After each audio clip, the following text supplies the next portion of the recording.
শুভ সকাল সুধী দর্শক মণ্ডলী, আমি যুক্তরাষ্ট্রের নিউ ইয়র্ক থেকে আজকে কিছু আপডেট আপনাদেরকে দিতে চাই। আসলে আপডেট বলবো না, সকালের এই সেশনটি আমি সাধারণত বাংলাদেশের দর্শকদের প্রয়োজনীয়তার দিকে একটু বেশি নজর রেখে আমি এইটি সাজাই। তো আজ কথা ছিল আমি আমার সম্পর্কে বলবো, কিন্তু মনে হচ্ছে যে বাংলাদেশের পরিস্থিতি যেভাবে এগোচ্ছে আমার মনে হয় কিছুটা আজকের বিষয়টা বেশি জরুরি হয়ে পড়েছে। তো আমার বিষয়ে আপনারা অনেকে জানতে চান, তা আমি না হয় পরেই বলি, কিছু যেগুলো জরুরি সেগুলো নিয়ে চলুন আজ কথা বলি। যে কোনো রোগেরই বিভিন্ন স্টেপ রয়েছে, অর্থাৎ 100 জন সাধারণ মানুষকে যদি আনি আমরা, ধরুন ভাগ করি যে কোনো রোগীকে, এরা সাধারণ মানুষ, তাদের মধ্যে লক্ষণহীন একটি বড় অংশ থাকে, প্রিসিমটোম্যাটিক লক্ষণ এবং মারাত্মক লক্ষণ।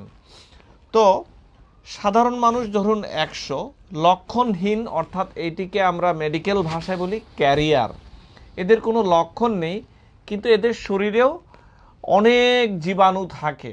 এটা প্রিসিমটোম্যাটিক অর্থাৎ আপনার শরীরে রয়েছে, এরপর একটি ইনকিউবেশন পিরিয়ড বলে এটাকে, যেই সময়টিতে ব্যাকটেরিয়া বা ভাইরাস বা জীবাণুর সাথে মানুষের শরীরের ভেতরে মারামারি চলতে থাকে, কে জিতবে, কে কাকে কাবু করতে পারবে, সেটি সাময়িক হোক আর স্থায়ী হোক।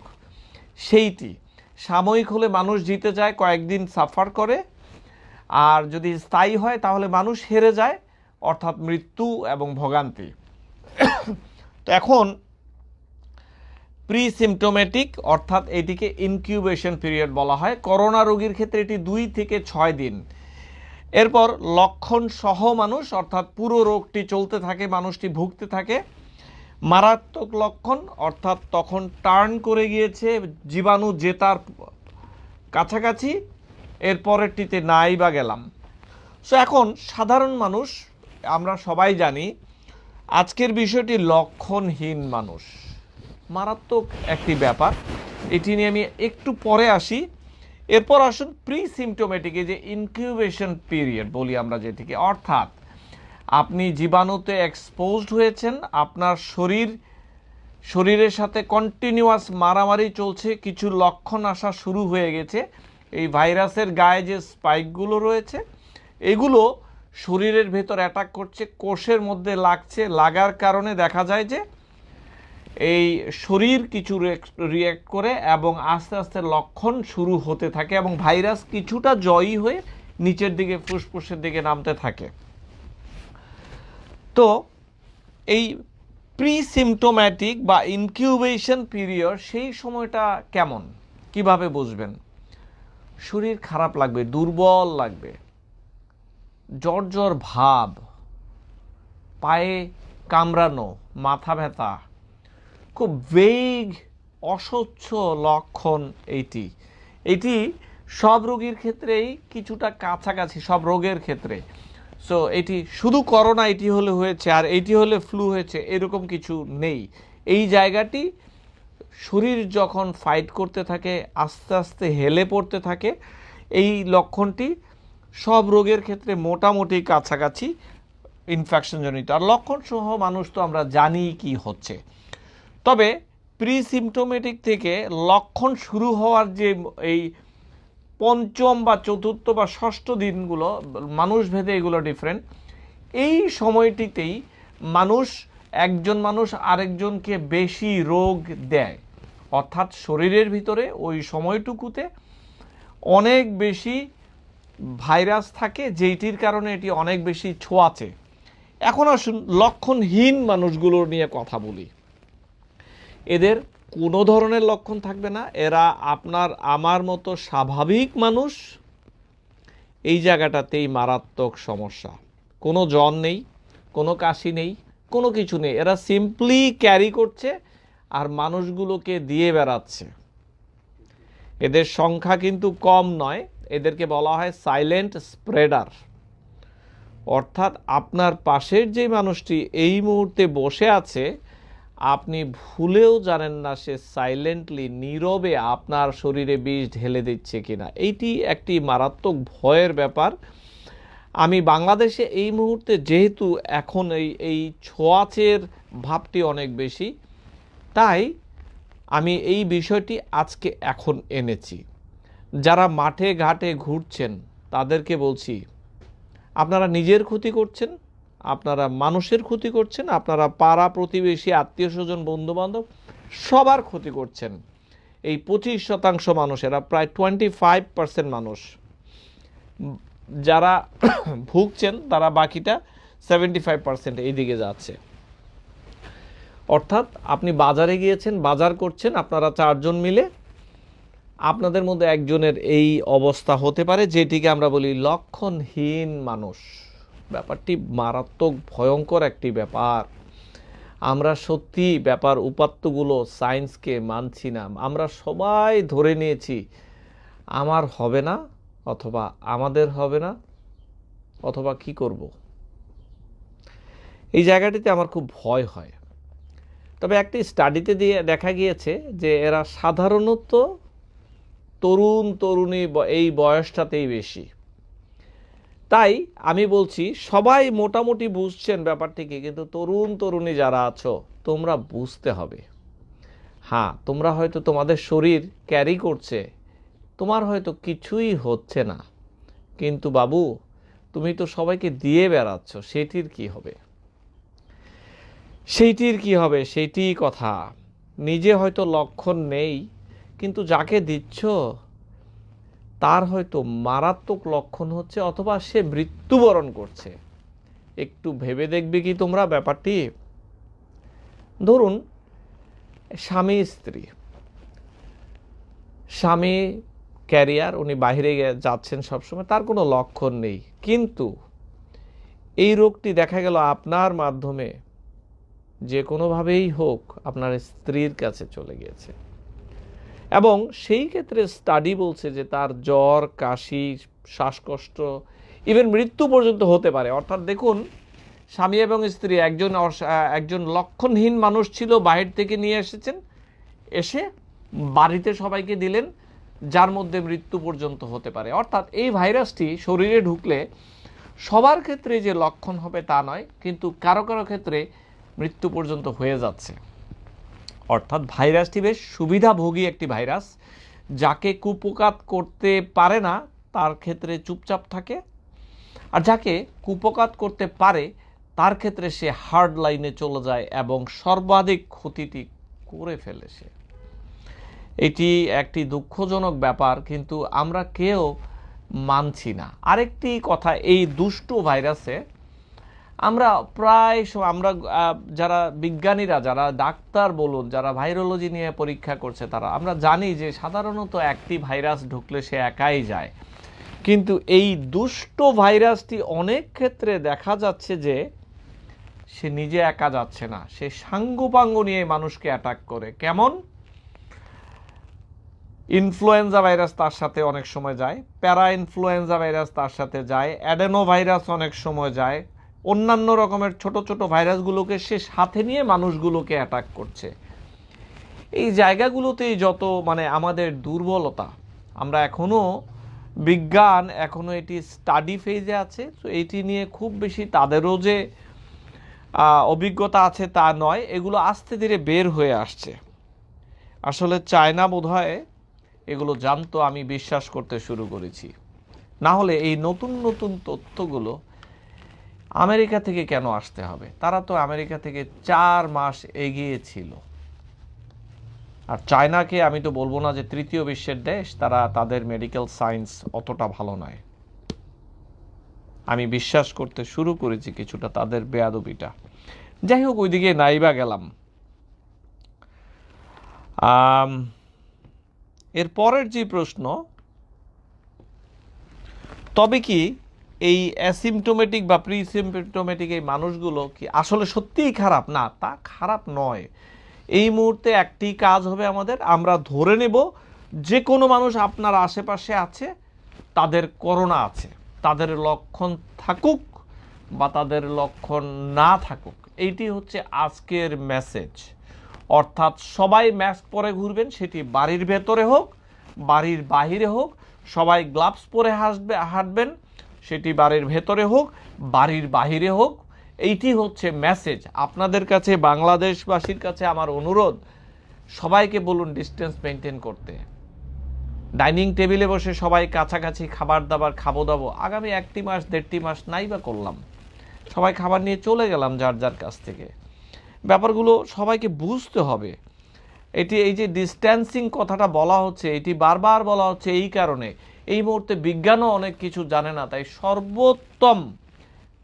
সর্বোচ্চ চেষ্টা করে যেতে হবে, এইটি হলো কথা। তবে তাহলে কি এই লক্ষণহীন মানুষ ধরে ধরে সবাইকে পরীক্ষা করতে হবে? 100 জন মানুষ আছে একটি জায়গাতে থাকে, তাদের সবাইকে পরীক্ষা করতে হবে? না, তা নয়। সেটি করার প্রয়োজন নেই। এত কিট মানুষের কাছে এই মুহূর্তে নেই। যাদের রিস্ক বেশি এবং যারা লক্ষণ আছে তাদেরকে টেস্ট করার জন্য এখনো বলা হচ্ছে। তো সেদিকেই বিজ্ঞানীরা আগাচ্ছে। অনেক প্রেগনেন্ট বা গর্ভবতী মায়েদের দেখা গিয়েছে যে তাদের বেশ ভালো একটি অংশ, 20 থেকে 25% মায়েরা, তাদের দেখা যায় লক্ষণ নেই, তারা ক্যারি করছে। তার অর্থ হচ্ছে যে এখন হাসপাতালগুলো ধরে নিয়েছে প্রত্যেক গর্ভবতী মায়ের করোনা আছে, তারা হাসপাতালে ভর্তি হলে প্রথম কাজ হচ্ছে প্রেগনেন্সি টেস্ট করার আগে করোনা টেস্ট করে নাও। এটি আপনাদের বাংলাদেশের ডাক্তার ভাই বোনদেরকে বলছি, এটি খেয়াল রাখবেন। আরেকটি জিনিস বাংলাদেশের ডাক্তার ভাই বোনদেরকে বলি, এই মুহূর্তে হিরোইক কিছু করা যাবে না। আপনারা নিজেদেরকে প্রোটেক্ট করতে হবে এবং রোগীর সেবাও দিতে হবে, দুইটিই করতে হবে। আপনারা মাঠ ছেড়ে চলে যাবেন, এটি হবে না, আবার রোগীদেরকে তাড়িয়ে দিবেন, সেটিও হবে না। একটি ব্যালেন্স করতে হবে। যেটি করা হয় এই মুহূর্তে ধরে নেওয়া হয় হাসপাতালে যে কোনো রোগী যাচ্ছে সবার করোনা আছে ধরে আপনি প্রোটেকশন নিয়ে তার থেকে হিস্ট্রি ফিজিক্যাল যতটুকু না হলেই না ততটুকু করে নিতে হবে, এইটি মনে রাখবেন। আজকে একটি পত্রিকায় দেখলাম লেখা যে সৌদি আরবে বা মধ্যপ্রাচ্যে যারা এফেক্টেড হচ্ছে তাদের মধ্যে 70% হচ্ছে বিদেশি মানুষ যারা সেখানে আছে। তার চেয়েও ভয়াবহ ব্যাপার, এদের মধ্যে 20% মানুষ আমাদের বাংলাদেশি ভাই বোনেরা। বড় মুশকিল, আমরা খাবার দাবার আনতে গিয়েও আমরা মারা যাচ্ছি সেখানে, বড় মুশকিল। আমাদের কপালটাই খারাপ। কেন জানেন ওখানে আমাদের এই অবস্থা? আমরা সবাই একসাথে থাকি গাদাগাদি করে, আমাদের সেই পুষ্টির অভাব, শিক্ষার অভাব, আমাদের কোনো চয়েস নেই। যারা বিদেশে এইরকমভাবে থাকেন, যারা বলছিলাম, তারা একটু সাবধানী হবেন। লক্ষণ যাদের আছে তাদেরকে একটু আলাদা করে দিন। কোয়ারেন্টাইন, সামাজিক দূরত্ব। বিদেশে বসে অসুস্থ হবেন, মরে যাবেন, আমরা কিছুই করতে পারবো না পরিবারগুলো দূর থেকে। তাই আপনারা একটু সাবধানী হন। যেখানে না গেলেই নয় সেখানে যাবেন না। যদি লকডাউন নাও হয় চেষ্টা করুন বাড়িতে থাকার জন্য। যারা বিদেশে কর্মরত কর্মজীবী ভাই বোনেরা আছেন তাদের জন্য বলছি, তাদের জন্য কষ্ট হয় আমার। এখন বাংলাদেশের অবস্থা একটু বলি। আমরা সবাই সংখ্যা নিয়ে খুব উদ্বিগ্ন। সংখ্যা অর্থাৎ আজকে 209 জন, আজকে 2 ডিজিট সংখ্যায় মানুষ ডেথ হয়েছে, এইগুলো ভাবার কোনো প্রয়োজন আছে বলে আমি ব্যক্তিগতভাবে মনে করি না। আপনি নিজে কি করছেন আপনার সমাজের জন্য, আপনার বাড়ির জন্য, এইটি ভাবুন। সারা বিশ্বে সারা দেশে কি হচ্ছে এটি ভেবে নিজেকে মাটির মধ্যে পুঁতে ফেলবেন না যেন। আপনাদের কাছে আমার অনুরোধ, এই সংখ্যাগুলো আপনাদেরকে কোনো শিক্ষা দিবে না, এগুলো সায়েন্টিস্টদের জন্য হয়তো কাজে দিবে। নিজেরা নার্ভাস হয়ে যাবেন, মানসিকভাবে দুর্বল হয়ে যাবেন, এটির কোনো প্রয়োজন নেই। আমরা নিজেদের বাড়িতে কিভাবে নিজেদের আত্মীয় স্বজন, ছেলে পেলে, বন্ধু বান্ধবকে প্রোটেক্ট করবো, পাড়াকে প্রোটেক্ট করব না করে আমরা সারা বাংলাদেশ নিয়ে ভাবছি, অথচ নিজের আত্মীয় স্বজন সব বাজারে ঘোরাফেরা করছি। এই জায়গা থেকে ফেরত আসতে হবে। এত সংবাদ, এত মৃত্যু সংবাদ এগুলো না ছড়িয়ে আমরা নিজেদের প্রতি ফোকাসড হই। আমি নিউ ইয়র্কে অনেক ভাই বোনদেরকে দেখছি, তারা এখন বাড়িতে প্রায় 1টি মাস আবদ্ধ, একটানা যারা পাচ্ছেন। খুবই ভালো সংবাদ এটি, আর এইটির কারণেই আমরা এখন ফ্ল্যাট কার্ভে যেতে পেরেছি। এটি ইম্পর্টেন্ট, এটি সত্যি ইম্পর্টেন্ট। আপনারাও বাংলাদেশবাসী করবেন আমরা জানি, কিন্তু এমন একটি বিপদে পড়ে গিয়ে করবেন আর কোনো উপায় থাকবে না। নিউ ইয়র্কে ঠিক গত সপ্তাহের যে কার্ভটি ছিল, যারা রোগটি হয়েছে, যাদের কর্মজীবী মানুষ বাইরে ছিল অথবা যারা একটু টুথপেস্ট আনতে বাইরে গিয়েছেন, তারা নিয়ে এসে বাকি সবাইকে দিয়েছেন। বাংলাদেশ, এটি তোমাদের আর 2 সপ্তাহ পরে আসবে। তোমরা যদি এখন না শোনো, সবার কাছে হাত জোড় অনুরোধ করছি, যদি অবস্থা থাকে অবশ্যই অবশ্যই অবশ্যই বাড়িতে থাকতে হবে আমাদেরকে। আরেকটি আশার খবর এখানে বলি, যে মনে হচ্ছে যে সামনে থেকে নেতৃত্ব দিচ্ছেন আমাদের মাননীয় প্রধানমন্ত্রী, তিনি তার লেভেলে চেষ্টা করছেন। যারা ব্যবসায়ীরা আছেন তারা একটু এগিয়ে আসুন। বিদেশ থেকে আমি জানি সবার কন্ট্যাক্ট আছে, তারা চেষ্টা করুন মাস্ক বাহির থেকে যদি পারেন, অথবা locally medical grade mask produce করুন। ছোট্ট একটি মেশিন, এটির দাম আমার মনে হয় 1 কোটি টাকা হবে না। আমি মেশিনটি দেখেছি।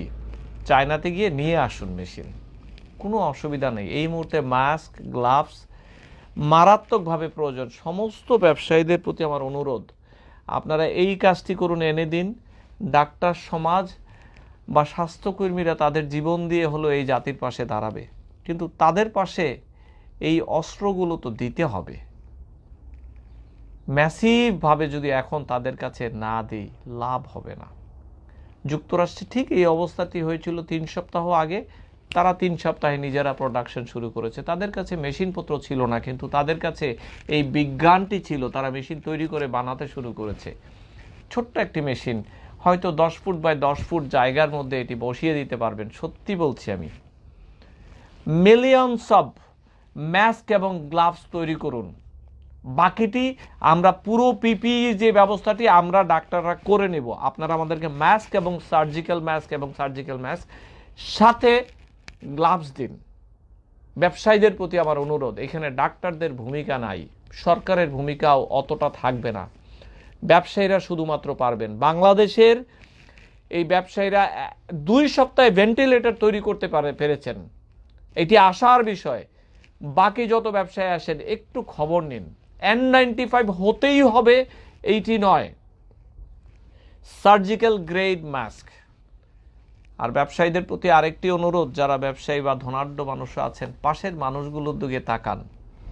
দুর্ভিক্ষ হবে না, কিন্তু মানুষগুলোর কষ্ট আমরা যেন না দেখি।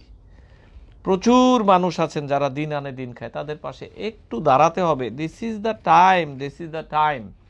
আর ডায়াগনস্টিক কিটের কথা বলছি, আইইডিসিআর বা বাংলাদেশ সরকারের প্রতি অনুরোধ, দেখুন আমরা যুক্তরাষ্ট্র থেকে এই ভুলটি করেছি। আমরা ডায়াগনস্টিক কিট ম্যাসিভভাবে আনিনি। আমরা বলেছি ডাব্লিউএইচওর জিনিস মানি না। বাংলাদেশ সরকার তো বলছে আমরা ডাব্লিউএইচওকেই শুধু মানি। তাদের থেকে আনান যেভাবে পারুন। গণস্বাস্থ্য দিবে মানছি, গণস্বাস্থ্য 20,000 কিট দিবে, তারপর কবে আবার সাপ্লাই আসবে এগুলোর দিকে না তাকিয়ে আমরা রাইট অ্যাওয়েতে প্রচুর কিট আনতে পারি কিনা দেখুন। একটি ফলের বাস্কেটে 100টি ফল আছে, 3টি ফল এখানে নষ্ট আছে। এই 3টিকে যদি ডায়াগনোসিস করে আমরা সরাতে না পারি, বাকি 97টি ফল পচে যাবে। অর্থাৎ 100 জনের মধ্যে 3 জন যদি এফেক্টেড থাকে, আমরা যদি তাদেরকে ধরে একটু আলাদা করতে না পারি, আমরা শেষ হয়ে যাব। ঠিক এইভাবে ম্যাসিভ ডায়াগনোসিস করে অস্ট্রেলিয়া বেঁচে গিয়েছে, শ্রীলঙ্কা ম্যাসিভ লকডাউন করে বেঁচে গিয়েছে। আমাদেরকে এই ম্যাসিভ ডায়াগনোসিস ছাড়া কোনো উপায় নেই। আপনারা সবাই আমার এই কথাটি মানবেন, কিন্তু বড্ড দেরি হয়ে যাবে। এটি আমার বাংলাদেশ সরকারের প্রতি আবেদন, ব্যবসায়ীদের প্রতি আবেদন। সরকারের মাধ্যমে আপনারা নিজেদেরকে ইনভলভ করুন, যে আমরা আনতে চাই, আপনারা কি বলুন সরকার। এটি সম্ভব, এটি সম্ভব, এটি সম্ভব। আমি আমার নিজস্ব ব্যক্তি উদ্যোগে আমি 5,000 সার্জিক্যাল মাস্ক, গ্লাভস 5,000, তারপর face mask cover, face cover, কিছু N95 এনেছি। মানুষ টেনে পুরে নিয়ে যায় এয়ারপোর্ট থেকে, কি করব। তারপরও এই কিছু সামগ্রী আমি হয়তো সেনাবাহিনীর মাধ্যমে দেশবাসীকে আগামী 2-3 দিনের মধ্যে দেব। আপনারা জানেন যে যুক্তরাষ্ট্র থেকে এই মুহূর্তে টাকা পয়সা বাংলাদেশে পাঠানো কঠিন, অনেক ধার কর্য করে এই টাকাগুলো ম্যানেজ করে আপাতত প্রথম শিপমেন্ট দেখছি যে আমি দিতে পারি কিনা জায়গা মতো। সেই জন্য এটি খুব অল্প পরিমাণ, আমি আশা করছি আগামী সপ্তাহে 5,000 রিয়েল N95 এটি দেব। বাজারে প্রচুর ফেক বা 2 নাম্বার N95 আছে, এগুলো থেকে পরিহার করুন। অনেক কলুষিত ব্যবসায়ীরা এগুলোর ভেতরে জড়িয়ে গিয়েছেন। আমরা এই মুহূর্তে মানুষগুলোকে এইভাবে মারতে চাই না। আপনারা যদি বাইরে থেকে আনতেই হয়, ব্র্যান্ডেড জিনিস আনুন, আমরা পারবো। ফেক জিনিস আনবেন না, ফেক জিনিস বানাবেন না মেহেরবানি করে। যাই হোক, যা বলছিলাম, আগামীকাল সকাল 11টায় আমি একটি দোয়া পর্ব আয়োজন করেছি। এই দোয়াটি এখান থেকেই হবে, পরিচালনা করা হবে, এবং একজন বাসা থেকে একজন বিশিষ্ট মাওলানা সাহেব, যিনি নিজেও এফেক্টেড হয়েছিলেন, তার গল্প শুনবো। তারপর পরে আমরা সারা দেশবাসী মিলে ওই একটি সময়ে সারা দুনিয়া থেকে আমি চেষ্টা করব সকাল ঠিক 11টায় ইনশাল্লাহ একটি দোয়া পর্ব পরিচালনা করব। আমরা সবাই মিলে সৃষ্টিকর্তার কাছে, যে যেই ধর্মে আছেন, আমরা চলুন দোয়া করি। বিভিন্ন দেশে আলো জ্বলছে একটি সময়ে, তা বিধাতার কাছে ক্ষমা চেয়ে আমরা চলুন আগামীকাল সকাল 11টার সময় শুক্রবার নিউ ইয়র্ক, এবং সারা বাংলাদেশে রাত 9টার সময় একটি সময় আমরা এই বিশিষ্ট মাওলানার বেঁচে আসার গল্প শুনবো। তারপর পরই আমরা এই দোয়া পর্বটি করব। তো এখানে রাজনীতির কোনো ভূমিকা নেই, আমি পরিষ্কারভাবে বলতে চাই। আমরা বিধাতার কাছে ক্ষমা চাবো, সৃষ্টিকর্তার কাছে ক্ষমা চাবো আগামীকাল এই সময়টিতে। সবার শেষে বলতে চাই যে যারা জনপ্রতিনিধিরা আছেন, আপনারা, আমরা জানি আপনাদের সবার পাশে আছেন, আপনারা এই মুহূর্তে এই লকডাউনে একটি ডিফিকাল্ট স্ট্যান্ড নিয়ে নিন। আর শুনছিলাম আমাদের ছোট ভাই মুনতাকিম আশরাফ, উনি বলছিলেন যে ওনার এলাকাও লকডাউনে যাচ্ছেন। একেবারে স্ট্রিক্ট লকডাউনে চলে যান। আপনারা যদি ডিফিকাল্ট করেন, সব ডিফিকাল্ট হবে। মানুষগুলোকে ঘরে ঢুকাতে হলে আপনাদের ভূমিকা এই মুহূর্তে মারাত্মক। সরকার করছে তার লেভেলে সেন্ট্রালি, আপনারা চারিদিকে করবেন আমি জানি, সাথে মানবিক দায়িত্বগুলো তো করছেন, আমি শুনতে পাচ্ছি, দেখতে পাচ্ছি। আমাদের এলাকার এমপি মহোদয়, মাননীয় এমপি জনাব রাজি মুন্সি, উনিও বেশ চেষ্টা করছেন।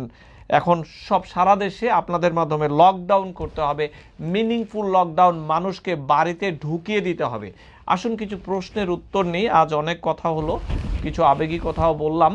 তো দেখি আমার ফোনটি দাও, আমি কিছু প্রশ্নের উত্তর নিচ্ছি। যদি আপনাদের কোনো প্রশ্ন থাকে সেইটির ব্যাপারে কথা বলবো। আসুন। আর করোনা পরিস্থিতি এই মুহূর্তে যুক্তরাষ্ট্রে আমি মনে করছি যে এখনও সেই মোটামুটি স্টেবল আছে। হাসপাতালের রোগীগুলো হয়তো একটু বিপদে পড়ে গিয়েছে, তারা বেশ অসুস্থ। তাদের মধ্যে থেকে কে বাঁচবে, কি হবে আমি বলতে পারছি না, সেটি বিধাতার খেলা। তো সবার জন্য দোয়া প্রার্থনা করছি। আমি কিছু প্রশ্নের উত্তর নিয়ে নিচ্ছি। লক্ষণ সহ মানুষ বলেছি, মারাত্মক লক্ষণও বলেছি, যেই কারণে আমি ওগুলোতে গেলাম না আপনাদের জন্য। স্যার, আপনি বলছিলেন লক্ষণবিহীন মানুষও রয়েছেন, এটা তো বড়ই ভয়ের ব্যাপার।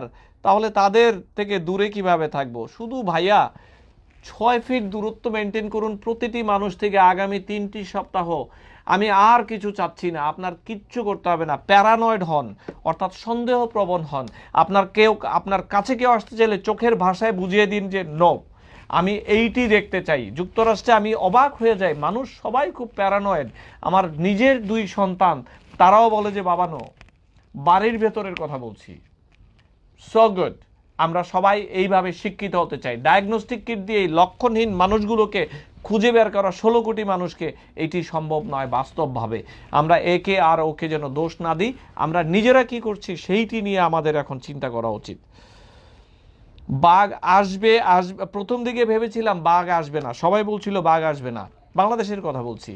এরপর দেখলাম সবাই বলছে দু একটি বাঘ এসে গিয়েছে, কিছু হবে না, আমরা বাঘ মেরে ফেলবো। এরপর বললাম যে হ্যাঁ, বাঘ আমরা হ্যান্ডেল করতে পারবো।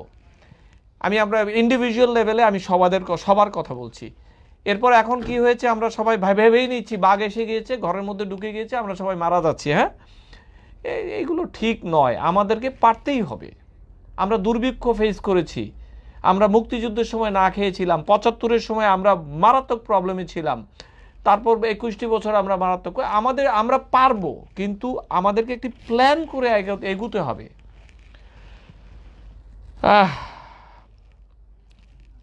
কাঁচা সালাদ না খেয়ে কাঁচা ফল খাওয়া কি নিরাপদ? ৩টি সপ্তাহ কাঁচা সালাদ থেকে একটু দূরে থাকি না বোন? আচ্ছা, এরপর লিখেছেন সাদাত রাজু, N95 মাস্ক কি কেউ রিইউজ করা যায়? N95 মাস্ক আসলে এটি অ্যাক্টিভ পেশেন্টের জন্য ২ ঘন্টার জন্য ম্যাক্সিমাম ইউজ করার কথা, সেখানে ৮ ঘন্টা পর্যন্ত আমরা ব্যবহার করছি। আমার এক বন্ধু গতকাল তো বলেই দিলেন আমাকে, যুক্তরাষ্ট্রের কথা বললো যে ফেরদৌস, একটি N95 আমাকে একদিন দেওয়া হয়, 5 দিন পরে গিয়ে আরেকটি হাত পায়ে ধরে N95 পাওয়া যায়। তো তাও 5 দিনের মাথায় দেখা যায় যে এই N95 এর মধ্যে আমি মানুষের লাশের গন্ধ পাই 5 দিন পরে। তখন সুপারভাইজারকে দিয়ে দেখালে ওরা বলে যে ঠিক আছে ফেলে দাও। আর আমরা বাংলাদেশে বসে N95 এর স্বপ্ন দেখছি, এটি হবে না। প্র্যাকটিক্যাল হন। যুক্তরাষ্ট্রে কিছু 2-1টি মেশিন আবিষ্কার করেছে রিসেন্টলি, যেটি দিয়ে N95 রিইউজ করা যায়, কিন্তু আমরা এই গল্প শুনতে চাই না। N95 করতে করতে আমরা মানুষগুলোর কাছেই যেতে চাই না। Surgical mask with face protection, goggles and বাকিগুলো দিয়ে এই কাজটি চালিয়ে নিতে হবে। আপনারা কিভাবে পিস্তল নিয়ে কামানের এগেনস্টে নড়বেন সেটি আমরাই ডিসাইড করতে হবে। ৭১-এও আমরা যুদ্ধ করেছি কোনো অস্ত্র ছাড়া, তো আমাদেরকে বের করতে হবে। আমি জানি আমাদের ডাক্তার ভাইরা নিজেদের প্রোটেকশনের ব্যবস্থা নিজেরা বের করে নেবেন, ঠিক যেভাবে যে গাউনটি তৈরি করেছেন ঠিক সেভাবেই আমরা পারবো। সো N95 নিয়ে আসলে গল্প করে লাভ নাই। আমার ছেলের 4 বছর 2 মাস ওপেন হার্ট সার্জারি, 10 মাসে অপারেশন করেছি। হ্যাঁ, আপনার শিশু একটু অসুস্থই মনে হচ্ছে, একটু সাবধানে থাকবেন। দোয়া পর্ব নিয়ে আবারও বলুন, পরিষ্কার করুন, বলুন যে ধর্মের মানুষ আছেন, সবাই নিজের মতো করে সৃষ্টিকর্তার কাছে প্রার্থনা করুন। আমরা নিউ ইয়র্ক সময় সকাল 11টায়, বাংলাদেশ সময় রাত 9টায়, মনে রাখবেন কাল সকাল 11টায় নিউ ইয়র্ক সময়, বাংলাদেশ সময় কাল রাত 9টায় একযোগে প্রার্থনা করব। যে যে ধর্মের আছেন সে তার ধর্মের থেকে করবেন।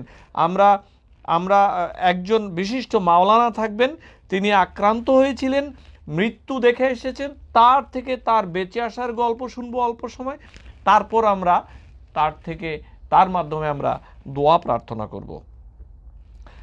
রিভা আয়েশা, স্বাভাবিক মানুষের হৃদয় স্পন্দন প্রতিটি মিনিটে কতবার হয়? স্যার আমার ঠান্ডা সর্দি কাশি, ওইদিকে নাইবা গেলাম। শাহিন, আসসালামু আলাইকুম স্যার, আশা করছি আপনি ভালো আছেন। স্যার আমি সবসময় আপনার প্রোগ্রামগুলো আগ্রহে দেখি। আমার একটি প্রশ্ন, আজকে একটি পত্রিকা দেখলাম যে আমরা অনেকে করোনা ভাইরাসের মেডিসিন নিয়ে আলোচনা করি, কিন্তু অ্যাভিগান অ্যাপ্লাই করতে 11 জন রোগী মারা যায়। অ্যাভিগান নিয়ে আমরা এত বেশি আমরা আসলে মানে খড়কুটো ধরেও বেঁচে থাকতে চাই। অ্যাভিগেন নিয়ে এখনও পশ্চিম বিশ্ব মোটেও ইন্টারেস্টেড নই। আমরা কেন যেন সাউথ এশিয়ার মানুষগুলো একটু বেশি ইন্টারেস্টেড হয়ে যাচ্ছি। আমরা চলুন তথ্য উপাত্তর উপর নির্ভর করি, বিজ্ঞানের উপর নির্ভর করি, আরেকটু সময় নিতেই হবে। জাস্ট একটি ঢিল মারলাম, কারো কারো লাগবে আর কারো লেগে যাবে, কেউ ভালো হয়ে যাবে, আর কারো কারো এই ঢিলের আঘাতে মানুষ মারা যাবে, এইটি তো আশাব্যঞ্জক নয়। আমি এই জন্য বলি যে ঔষধ নিয়ে আশাবাদী হবার সময় ঠিক এখনই নয়, হয়তো আরেকটু উপাত্ত লাগবে। আপনারা মানুষ হিসেবে সবাই মেহেরবানি করে ডাক্তারদের পরামর্শ নিয়ে খাবেন, এইটিই কথা। এখনো পর্যন্ত কোনো ঔষধ ছাড়া 95% মানুষ এই করোনা আক্রান্ত হয়ে ফিরে এসেছে। তো আমরা তাড়াহুড়ো করার কি আছে? 95% মানুষ কোনো ব্যবস্থাপনা ছাড়া বেঁচে এসেছে। এইটিকে আমরা এই তত্ত্বটিকে প্রাধান্য দেই, সায়েন্টিস্টদের কাজ করতে বলি, চলুন আমরা এইটিই করি। স্যার তাহলে তো বিরাট জটিলতায় পড়ে গেলাম, কারণ লক্ষণহীন মানুষগুলো তো বুঝতেই পারবে না, তাহলে তো তারা ছড়াতেই থাকবে। হ্যাঁ, এইটি হচ্ছে আসল কথা, লক্ষণহীন মানুষগুলো ছড়াতেই থাকবে, এবং তার মধ্যে আপনি আছেন, আমি আছি, উনি আছেন, তিনি আছেন। সো নিজেকে আবদ্ধ করা ছাড়া কোনো উপায় নেই, আপনাকে 14 দিন কোয়ারেন্টাইন করে ফেলতে হবে আপনার এই মুহূর্তে। আচ্ছা, তাহলে 15তম দিনে কি হবে? 15তম দিনে আপনি সহি হলেন অন্যদের জন্য, অর্থাৎ আপনি ছড়াবেন না। আপনার ভেতরে যে ভাইরাসগুলো থাকার কথা ছিল ওরা মরে গিয়েছে। তাহলে 15তম দিন থেকে কি আপনি সারা শহর ঘুরে বেড়াবেন? না, সেইটি হবে না। 15তম দিন থেকে আপনি হয়তো আরেকজন থেকে ভাইরাসটি নিয়ে আসবেন, নিয়ে এসে আপনি আরেকজনকে দিবেন। তাহলে এই মুহূর্তে কি করব ডাক্তার সাহেব? এই মুহূর্তে ওই একটি কাজই করতে হবে। আপনাকে বলা হয়েছে লকডাউন করবেন, আপনি লকডাউন করতেই হবে। এইটি আপনার কথা। কতদিন? 3 থেকে 4 সপ্তাহ আপাতত এইটি প্ল্যান। বাকিটি আপনার লোকাল দেশে আপনার মানুষ, সায়েন্টিস্টরা যা বলবে সেটি তখনের কথা। এখন 3 থেকে 4 সপ্তাহ। হ্যাঁ বুঝলাম খাবার দাবারের অসুবিধা, দিস অ্যান্ড দ্যাট, ওইটি নিয়ে পরে বলবো, কিন্তু এটি একটি স্ট্রেট স্ট্রং মেসেজ আপনাদের জন্য। বাজারে যাওয়া যাবে না, একান্ত জীবন না গেলে বাজারে যাবেন না আপনারা, এখন বাড়ি থেকে বের হওয়া যাবে না। আমি খুব আবেগী হয়ে যাচ্ছি কারণ আপনারা কেউই কথা শুনছেন না। বাংলাদেশ সরকার চেষ্টা করছে বলার জন্য, আর্মি নামিয়ে দিচ্ছে, তারপরেও দেখা যায় মানুষগুলো জাস্ট বাজারে গিয়ে একটু বাতাস খেয়ে আসলো। আপনি বের হবেন, কোনো অসুবিধা নেই, কিন্তু বাতাস লাগাতে কেন বের হবেন? বাজারে গিয়ে কেন চা খেতে হবে? আপনি আর্লি মর্নিংয়ে ভোর 5টায় গিয়ে আপনি হেঁটে আসুন, আপনার ব্যায়াম করে আসুন। ছাদে যাবেন, একটু অফ পিক আওয়ারে যান। আমরা ওগুলো করছি না, আমরা আমাদের পাংখা লাগিয়ে আমরা ঘুরে ঘুরে বেরোচ্ছি। এই জায়গাটিতে আমার একটু মাথা নষ্ট হয়ে যাচ্ছে স্যার। আশা করি ভালো আছেন স্যার। আমি সবসময় আপনার প্রোগ্রামগুলো দেখি। আচ্ছা ভাই, ধন্যবাদ স্যার। জুতার মাধ্যমে কি করোনা? হ্যাঁ হতে পারে, জুতার যে বস্তু সেখানে তো 8 থেকে 12 ঘন্টা এই জীবাণুটি থাকে। আপনি বাজারে গেলেন, আমি এটির পাশ দিয়ে আমি কথা বলছি, আমি জীবাণু আক্রান্ত রোগী, তা আমার ভাইরাসটিতে গিয়ে আপনার জুতার উপর পড়বেই। ব্যাপারটি ভাবুন, বাইরে গিয়েছেন যেই জুতা পরে, এসে সেই জুতা একটি পলিথিনে বেঁধে আপনি রেখে দেন কোথাও 24 থেকে 48 ঘন্টা, এবং হাত ধুয়ে ফেলুন। এই জুতো আগামী 24 ঘন্টা, 48 ঘন্টা, 24 থেকে 48 ঘন্টা ধরা যাবে না। ইয়াস, 2 সপ্তাহে ভেন্টিলেটর বানানোর কথা বলেছেন, কিন্তু এগুলো চালানোর জন্য, হ্যাঁ এইটি একটি বিশাল। আমরা ভেন্টিলেটর বানিয়ে ফেলছি, কিন্তু আমরা ইন্টেন্সিভ কেয়ার ইউনিট চালানোর মানুষ তৈরি করিনি। সারাদিনে আইসিইউ স্পেশাল, সারা বছরে আইসিইউ স্পেশালিস্ট বানাচ্ছি আমরা সারা দেশে, হয়তো 25 জন 20 জন, 16 কোটি মানুষকে কিভাবে সার্ভিস দিব? যারা ডাক্তার, যারা পলিসি মেকার, তাদের কাছে আমার হাতজোড় অনুরোধ, এই মুহূর্তে আপনারা অনেক ডাক্তারকে নিয়ে এখন কিভাবে ভেন্টিলেটর চালাতে হয়, মেডিসিন ডাক্তার স্পেশালি যারা সেই লেভেলে রয়েছে, তাদেরকে আপনারা সামনে আনুন। যারা এই মুহূর্তে তাদের কোর্স শেষ করছে তাদেরকে সামনে নিয়ে আসুন। 10 দিনের কোর্স, 1 সপ্তাহ, 3 দিনের কোর্স দিয়ে ভেন্টিলেটর চালানো শেখানো যায় মেডিসিন ডাক্তারদেরকে। করে ফেলুন, কোনো উপায় নেই। এটি উপরের লেভেল থেকে করতে হবে। আমি নিউ ইয়র্ক থেকে চিৎকার করলে লাভ হবে না, আমি বলে দিচ্ছি। এখন কি করবেন বলুন? আমেরিকাতে নার্সরা এই ভেন্টিলেটর চালাতে জানে। কি বলবো বলুন, কষ্টের কথা। তারপর শুধু তাই হবে না, ভেন্টিলেটর টেকনিশিয়ান লাগবে যে এটিকে ক্লিন করবে, ম্যানেজ করবে, এগুলো তৈরি করে নিতে হবে। এই মুহূর্তে এক সরকার কি করবে? ডাক্তার ভাইরা এগিয়ে আসুন, যারা ম্যানেজ করেন তারা এগিয়ে আসতে হবে। স্যার আশা করি আপনি ভালো আছেন। আমি সব সময় আচ্ছা এটি তো দেখলাম। স্যার আপনি বলেছেন চীন থেকে মাস্ক জিনিস আনছে, সেখানে অনেক বেশি আক্রান্তদের থেকে কিছু আনা নিরাপদ, এটি অসুবিধা নেই তো। এটি পড়ে থাকবে এয়ারপোর্টে 12 ঘন্টা 18 ঘন্টা 2 দিন, তো এটি ওখানেই মরে যাবে। এগুলো নিয়ে আসলে চিন্তা করার কিছু নেই। চীন থেকে বলছি না, যেখানে পাবেন ভালো কোয়ালিটি মেডিকেল গ্রেড সেখান থেকে আনতে হবে। শামীমা আহসানুল্লাহ স্যার, আমি গ্রামীণ ফোন কাস্টমার সার্ভিসে কাজ করছি, দুপুর 2টা থেকে সীমিত, শুধু মাস্ক, গ্লাভস ও 7 ফিট দূরত্ব বজায় রেখে কাজ করছি। এখন আমার কি করতে হবে? না এইটুকুই ভাই যথেষ্ট।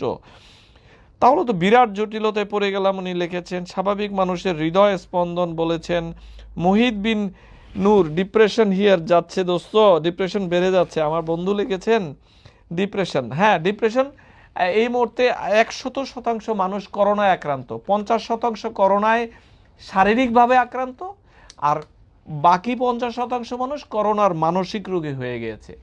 মিডিয়াও এখানে একটি ভালো রোল প্লে করছে, কারণ আমরা সবাই ফেসবুকে যাই, আমরা সবাই বিভিন্ন অনলাইন পত্রিকা পড়ছি, লাভের লাভ এটি হচ্ছে আমাদের মাথা নষ্ট হয়ে গেছে। সকালবেলা ঘুম থেকে উঠে যখন ফেসবুকটি খুলি দেখি যে সিকিউরড মেসেজ আসছে শত শত, যে যা পারছে সব শেয়ার করছে। এগুলো বন্ধ করা উচিত, এগুলো সবাই বন্ধ করা উচিত। স্যার 2 সপ্তাহ ভেন্টিলেটর বানানো তো বললাম ভাইয়া, মুহিত বলেছেন এটাও বললাম। আহসান হাবিব স্যার আপনি যেহেতু ডাক্তার তাই বাংলাদেশের ডাক্তারদের মোটিভেট করুন। না, বাংলাদেশের ডাক্তারদেরকে আমি সবসময় আপনাদের কাছে মাধ্যমে বলি যে আপনারা তাদের পাশে দাঁড়াতে হবে। আমি প্রায় শেষ পর্যায়ে এসেছি। তিনি আমেরিকা ভাইরাস আক্রান্ত হাসপাতালে ছিলেন, সেখানে সুস্থ আছেন। যমুনা টিভিতে লাইভে এসে বললেন যে করোনা ভাইরাস কোনো ছোঁয়াচে রোগ নয়, না এটি ছোঁয়াচে রোগ। তো বাংলাদেশের ডাক্তারদের পাশে দাঁড়ানোর কথা বলি, শুধু ডাক্তার নয়। দেখুন 71-এ আমরা স্বাধীনতা অর্জন করেছি কোনো সময় বাধা ছাড়া। আমরা জানতাম না আমরা কিভাবে কোন দিকে যাচ্ছি, আমাদের কোনো নেতাও ছিল না সেই সময়। আমাদের নেতাকে তারা ধরে নিয়ে গিয়েছিল। আমরা ঘাস খেয়ে এই দেশকে স্বাধীন করেছি। আর আমাদের এখন একজন শক্ত নেতৃত্ব থাকার পরও আমরা এত অসহায় ফিল করছি কেন জানেন? আমরা কারো কথা শুনছি না। আসুন সবাই মিলে যারা মুক্তির যোদ্ধা এই মুহূর্তে স্বাস্থ্যকর্মীরা, তাদের পাশে দাঁড়াই, তাদেরকে সামনে আগুনে ঠেলে না দিয়ে তাদেরকে জিজ্ঞাসা করি তোমাদের পাশে কিভাবে দাঁড়াতে পারবো বলো। এই যে গ্লাভসগুলো আর বাজারে আছে, আমরা নিজেরা দখল না করে আমরা 2টি প্যাকেট গ্লাভস কিনে আমরা আমার পাশের ডাক্তারকে বলি তুমি সেবা করছো, আমি তোমার জন্য দিয়ে গেলাম। আমার পরিবারকে আমি অরক্ষিত রেখে আমি তোমার পরিবারের জন্য গ্লাভসগুলো দিয়ে গেলাম।